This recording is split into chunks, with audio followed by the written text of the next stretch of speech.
Ito ang GMA Regional TV News. Balita sa Visayas at Mindanao mula sa GMA Regional TV. Patay sa pamamaril ng isang garbage collector sa Naga sa Cebu. Cecil, ano nakita motibo sa krimen?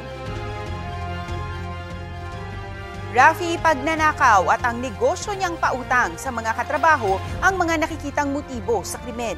Natagpuan ang bangkay ng biktima sa gilid ng kalsada sa Barangay Pangdan. Ayon sa mga otoridad, papasok na ang biktima sa pinagtatrabahoang Material Recovery Facility ng Barilin sa Noo. Kabilang sa mga nawawala umanong gamit niya ang isa sa suot niyang kwintas, 2 bagong biling cellphone at 2 bag na may laman umanong pera na aabot sa mahigit 30,000 pesos. Nangangalap na ang pulisya ng mga CCTV footage para matukoy ang mga nasa likod ng krimen.